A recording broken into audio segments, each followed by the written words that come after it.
नमस्कार दोस्तों, स्वागत है आपका हमारे YouTube channel inter arts coaching बकरी पर। आज का टॉपिक है रिफ्लेक्शन ऑफ लाइट यानी प्रकाश का परावर्तन। तो आज हम बातचीत करेंगे सबसे पहले प्रकाश क्या होता है उसके बारे में हम जानेंगे। तो प्रकाश वह बाह्य भौतिक कारक है जो हमें किसी वस्तु को देखने में सहायता प्रदान करते हैं, या दूसरे शब्दों में ये भी कह सकते हैं प्रकाश वह अदृश्य माध्यम है जो हमें किसी वस्तु को देखने में सहायता प्रदान करते हैं। और प्रकाश जब भी गमन करती है तो सरल या सीधी रेखा में गमन करती है। दोस्तों, हमें पता है कि हमारी आंखों को प्रकाश बिल्कुल नहीं है। हम लोग किसी दूसरे के प्रकाश से लेकर के प्रकाशित होते हैं। अगर ऐसा रहता, हमारी आंखों को प्रकाश रहता, तो अंधेरी रात में भी हम कोई भी वस्तु को आसानी से देख पाते। लेकिन हम अंधेरी रात में कोई भी वस्तु को नहीं देख पाते हैं जब तक प्रकाश नहीं होते हैं। तो उसके लिए प्रकाश के स्रोत के लिए हम लोग लाइट का व्यवस्था करते हैं, चाहे टॉर्च हो, चाहे बल्ब हो, चाहे अनेक प्रकार का उपकरण लेते हैं। तो चलते हैं, हम आज का हम स्टार्ट करते हैं वीडियो। तो पहले हम जानेंगे कि लाइट होता है क्या। लाइट प्रकाश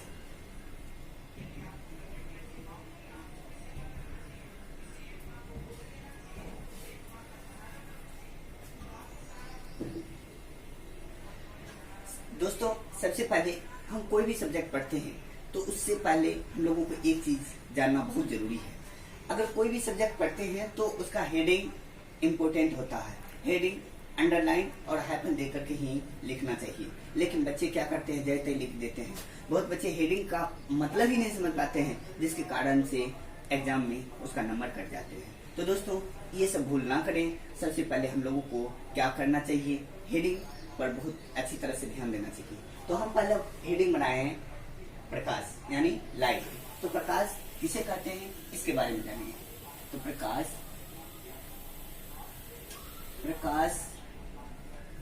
वह माध्यम है जो हमें किसी वस्तु को देखने में सहायता प्रदान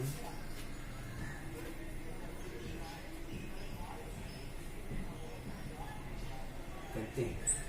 तो क्या लिखे दोस्तों, प्रकाश वह माध्यम है जो हमें किसी वस्तु को देखने में सहायता प्रदान करते हैं। जिस तरह से हम लोग ये जो देख रहे हैं, ये जो लिख रहे हैं, यह भी एक प्रकार का मेरा माध्यम है जिसकी सहायता से हम कोई भी वस्तु को लिखते हैं। साइकिल क्या है, एक हमारा माध्यम है जिसकी सहायता से हम एक दूसरे से दूसरी जगह जाते हैं और आते हैं। तो उसी तरह से प्रकाश क्या है, यह भी एक माध्यम है जिसकी सहायता से हम कोई वस्तु को देख पाते हैं। अब प्रकाश न रहे तो हम लोग कोई भी वस्तु को देख नहीं पाएंगे। तो उसके बाद प्रकाश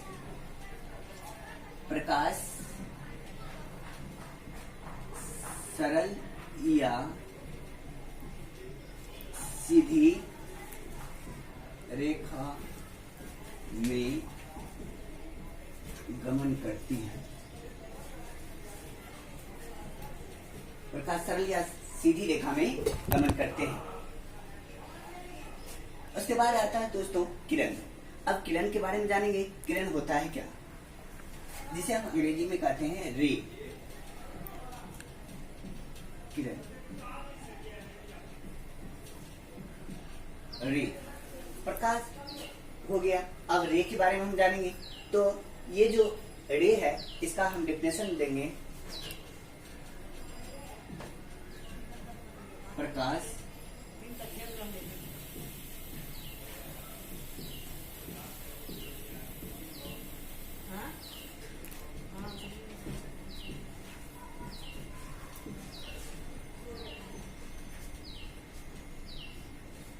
किरण करते हैं, यानी प्रकाश के चलने की पथ को किरण करते हैं।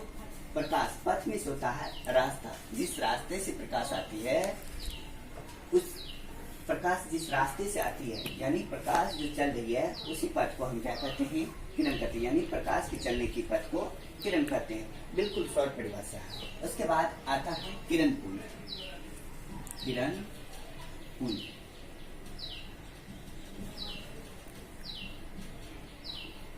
किरण पुंज, इसका अंग्रेजी होता है बीम ऑफ लाइट। तो हम जानेंगे किरण पुंज क्या होता है। तो ये ढेर सारे जब किरण आपस में जब आ जाते हैं, जुड़ जाते हैं, तो उसी को हम क्या कहते हैं, किरण पुंज कहते हैं। यानी किरणों के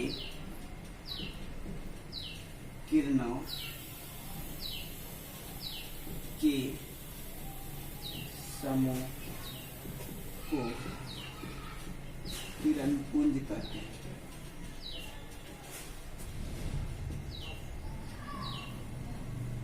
किरणों के समूह को किरण पुंज कहते हैं। अब आगे आता है तो हम जानेंगे, अब तो जान गए किरणों के समूह यानी ढेर सारे किरण एकत्रित होते हैं, एक जगह जुड़ते हैं, समूह जब होते हैं तो उसी को हम क्या कहते हैं, किरण पुंज कहते हैं। ढेर सारे जब किरण एकत्रित होते हैं, मतलब किरणों के समूह जब ढेर सारे किरण एक समूह में आते हैं, उसी को हम क्या कहते हैं, किरण पुंज कहते हैं। तो अब किरण पुंज के प्रकार, किरण पुंज के प्रकार।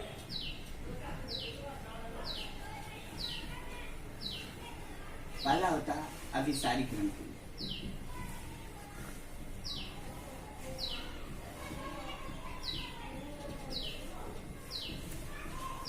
अभिसारी किरण पुंज। दूसरा होता है अपसारी, अपसारी किरण पुंज। तीसरा होता है समांतर, समांतर किरण पुंज। दोस्तों ये यहाँ है किरण पुंज। अगर आपसे कोई पूछ दे कि प्रकाश पुंज क्या है, किरण पुंज को ही प्रकाश पुंज कहते हैं, तो दोनों परिभाषा एक ही होंगे। तो हम पहला जानेंगे अभिसारी किरण पुंज। अभिसारी किरण पुंज।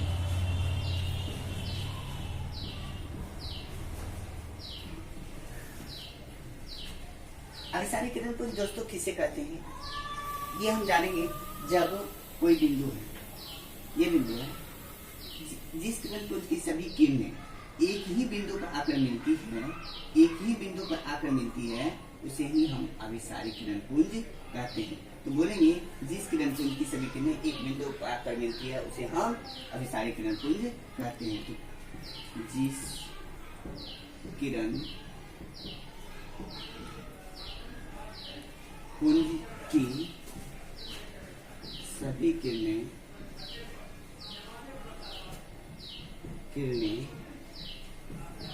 एक ही बिंदु पर आकर मिलती है, उसे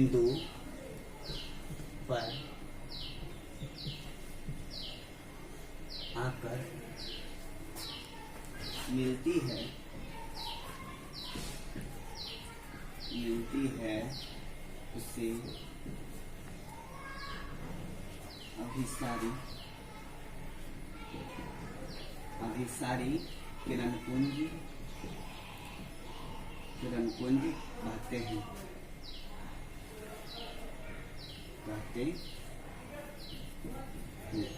जिस किरण पुंज की सभी किरणें एक बिंदु पे आके मिलती है, उसे हम अभिसारी किरण पुंज कहते हैं। तो देखिए दोस्तों, ये क्या है, एक बिंदु है और ढेर सा किरण एक बिंदु पर आकर के मिल रही है, इसे हम क्या कहेंगे, अभिसारी किरण पुंज कहेंगे। तो इससे पहले हम जाने थे कि किरण पुंज, तो किरणों के समूह को ही किरण पुंज कहते हैं। तो यहाँ है क्या, अभिसारी किरण पुंज। यहाँ ढेर सा किरण एक बिंदु पे आके मिलेगी, लेकिन उसमें जो है किरण पुंज में एक जगह नहीं, वो समूह में रहता है, लेकिन एक बिंदु पे आकर नहीं मिलती। लेकिन इसमें क्या होता है कि एक बिंदु पे आकर के मिलती है। तो किरणों के जिस किरण पुंज की सभी किरणें एक बिंदु पे आकर मिलती है, इसे हम क्या कहते हैं, अभिसारी किरण पुंज कहते हैं। फिगर में लिख देंगे अभिसारी किरण पुंज। अभिसारी किरण पुंज।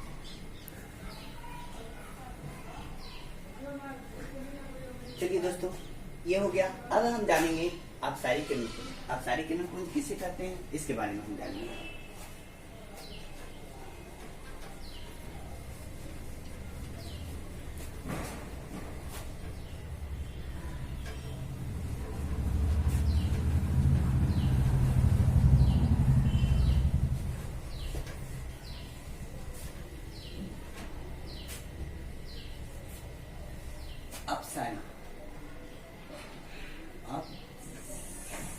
अपसारी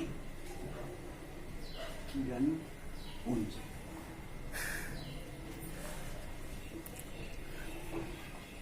अपसारी किरण पुंज किसे कहते हैं? ठीक उसका उल्टा हो जाता है इसमें अपसारी किरण पुंज में। जिस किरण पुंज की सभी किरणें एक बिंदु से निकलकर विभिन्न दिशाओं में यानी अलग अलग दिशाओं में फैल जाते हैं उसे हम क्या कहते हैं? अपसारी किरण पुंज कहते हैं। जिस किरण पुंज की सभी किरणें एक बिंदु से निकलकर विभिन्न दिशाओं में फैल जाते हैं उसे हम अपसारी किरण पुंज कहते हैं। तो जिस किरण पुंज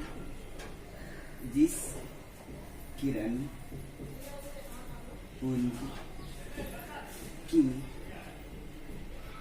सभी किरणें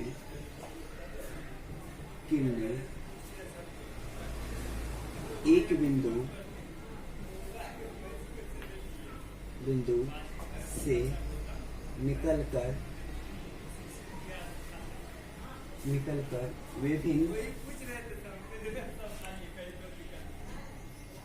विभिन्न दिशाओं में फैल जाते हैं।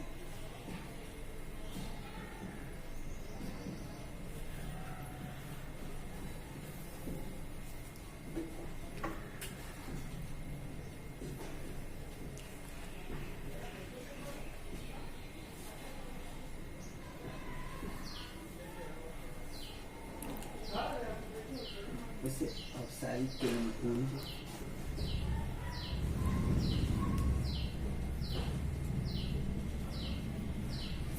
दोस्तों क्या लिखे? जिस किरण पुंज की सभी किरणें एक बिंदु से निकलकर विभिन्न दिशाओं में फैल जाते हैं, या जिस किरण पुंज की सभी किरणें एक बिंदु से निकलकर अलग अलग दिशाओं में फैल जाते हैं उसे हम अपसारी किरण पुंज कहते हैं। जिस किरण पुंज की सभी किरणें एक बिंदु से निकलकर विभिन्न दिशाओं में फैल जाते हैं उसे हम अपसारी किरण पुंज कहते हैं। तो इसका हम फिगर के माध्यम से जानेंगे। जिस किरण पुंज की सभी किरणें एक बिंदु से निकलकर, एक बिंदु है, यहाँ से निकल रही है, यहाँ से निकल रही है, यहाँ से निकल रही है, यानी एक बिंदु से निकलकर विभिन्न दिशाओं में फैल जाती है। जिस किरण पुंज की सभी किरणें एक बिंदु से निकलकर विभिन्न दिशाओं में फैल जाती है। ठीक इसका उल्टा होता है, अभिसारी का उल्टा होता है अपसारी। तो जिस किरण पुंज की सभी किरणें एक बिंदु से निकलकर विभिन्न दिशाओं में फैल जाते हैं उसे हम अपसारी किरण पुंज कहते हैं। फिगर में लिख देंगे अपसारी किरण पुंज। तो दोस्तों यदि आपको परिभाषा नहीं याद रहेगा तो आप ये एग्जाम्पल को देख करके भी समझ सकते हैं। एग्जाम्पल अगर दिमाग में रख लेते हैं तो आपका परिभाषा ऑटोमेटिक आपके दिमाग में लोड ही हो जाएगी। तो अब हम चलते हैं समांतर किरण पुंज। समांतर किरण पुंज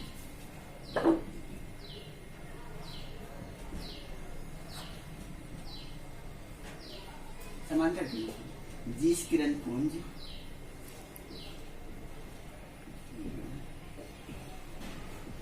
जिस किरण पुंज की सभी किरणें समांतर हो उसे समांतर किरण पुंज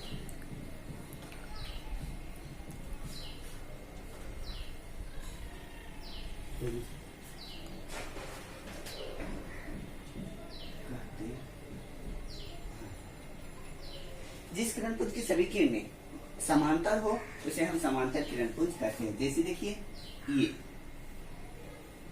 ये क्या है? सभी किरण है और एक दूसरे का क्या है? समांतर है। इसी को हम क्या कहते हैं? समांतर किरण पुंज। समांतर किरण पुंज। समांतर किरण जिस किरण पुंज की सभी किरणें समांतर हो उसे हम समांतर किरण पुंज कहते हैं। जिस किरण पुंज की सभी किरणें समांतर हो उसे हम समांतर किरण पुंज कहते हैं। अब हम चलते हैं आत्मदीप्त पदार्थ। आत्मदीप्त पदार्थ के बारे में हम जानेंगे। आत्मदीप्त पदार्थ क्या होता है उसके बारे में हम जानेंगे।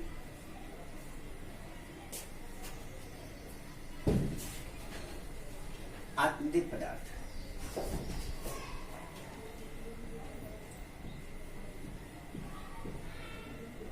आत्मदीप्त पदार्थ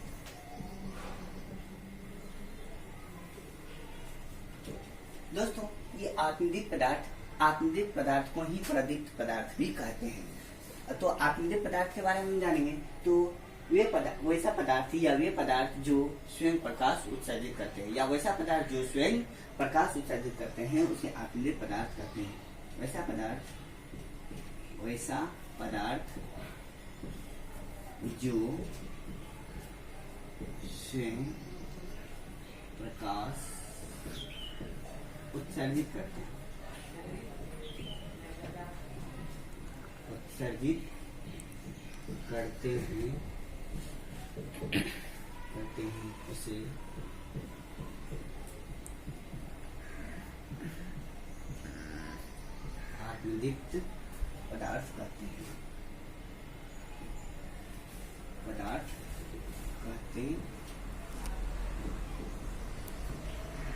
जो स्वयं प्रकाश उत्सर्जित करते हैं, उसे आत्मदीप्त पदार्थ कहते हैं। वैसा पदार्थ जो स्वयं प्रकाश उत्सर्जित करते हैं, उसे हम आत्मदीप्त पदार्थ कहते हैं। तो जैसे इसका हम जैसे जानेंगे, जैसे क्या है, जैसे आप सूर्य को देख लीजिए। सूर्य जो है ये प्रकाश उत्सर्जित करते हैं, मतलब उसी के द्वारा हम लोग यहाँ जो भी दिन में देखते हैं वस्तु को उसी के द्वारा देखते हैं। और नहीं तो दूसरा एग्जाम्पल हम जुगनू को भी कह सकते हैं, तो उससे भी प्रकाश उत्सर्जित होता है। जलता हुआ बल्ब, वो भी प्रकाश उत्सर्जित करते हैं। जलता हुआ डिबिया, तो वो भी जो है प्रकाश उत्सर्जित करते हैं। तारे आदि देवी, ये सब क्या है, आत्मदीप्त पदार्थ है। और हम जानेंगे आगे, ये आत्मदीप्त हो गया। अदीप्त पदार्थ क्या होते हैं? अदीप्त पदार्थ वैसा पदार्थ जो स्वयं प्रकाश उत्सर्जित नहीं करते। बस इसमें नहीं जोड़ना है, उसका परिभाषा बन जाएंगे। जिस तरह से हम पहले भी बता दिया, आत्मदीप्त को ही प्रदीप्त भी कहते हैं। और ये अदीप्त जो लिखे हैं, इसको ये अदीप्त पदार्थ, इसमें क्या होता है, इसका उल्टा हो जाता है। वैसा पदार्थ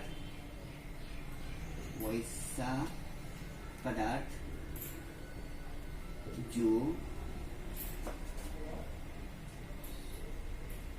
स्वयं प्रकाश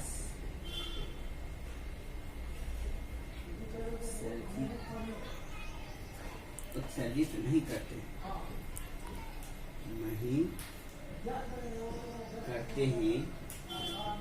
उससे अदीप्त पदार्थ कहते हैं।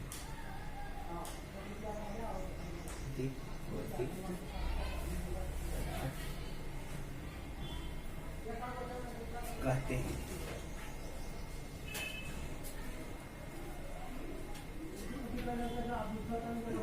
जैसे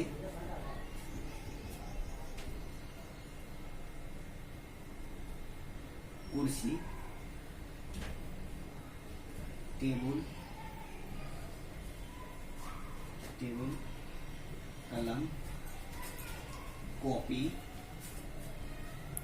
आदि।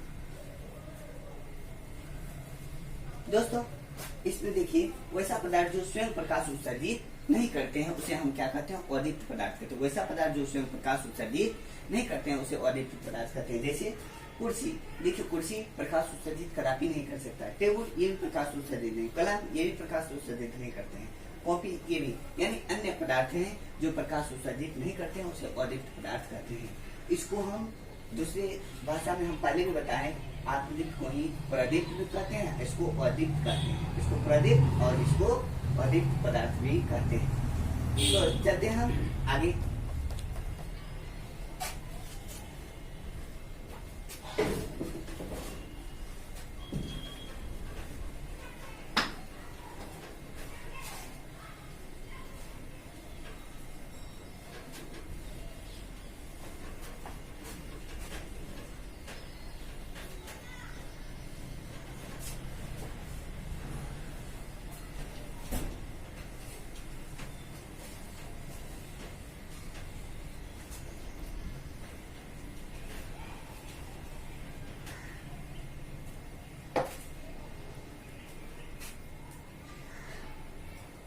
उसके बाद पारदर्शी पदार्थ।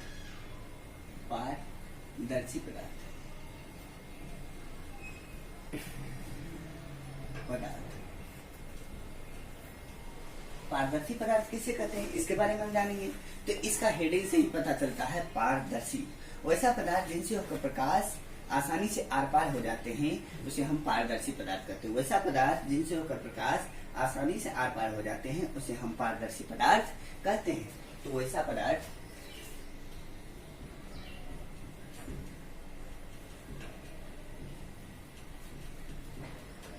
जिनसे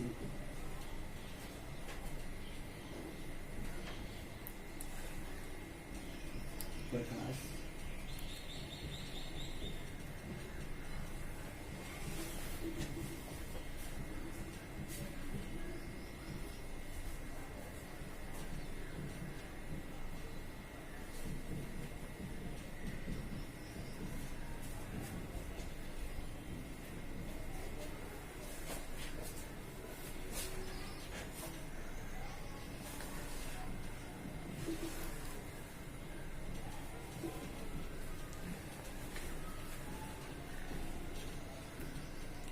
क्या लिखे दोस्तों, वैसा पदार्थ जिनसे होकर प्रकाश आसानी से आर पार हो जाते हैं उसे हम क्या कहते हैं, पारदर्शी पदार्थ कहते हैं। जैसे हवा, कांच, पानी, ये सब इससे होकर प्रकाश आसानी से इस पार से उस पार चले जाते हैं और हम देख भी सकते हैं इस पार से उस पार। तो जैसे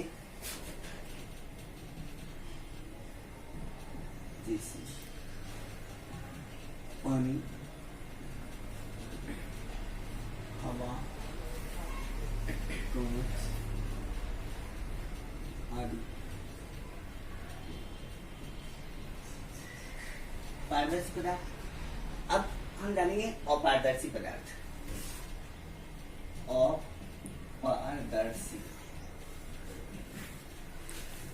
अपारदर्शी पदार्थ। तो अपारदर्शी पदार्थ के बारे में हम जानेंगे। तो वैसा पदार्थ जिनसे होकर प्रकाश आर पार नहीं हो पाते हैं उसे हम क्या कहते हैं, अपारदर्शी पदार्थ कहते हैं। वैसा पदार्थ जिनसे होकर प्रकाश आर पार नहीं हो पाते हैं उसे हम क्या कहते हैं, अपारदर्शी पदार्थ कहते हैं।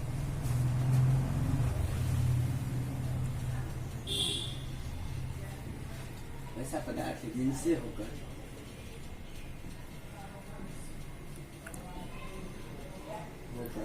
प्रकाश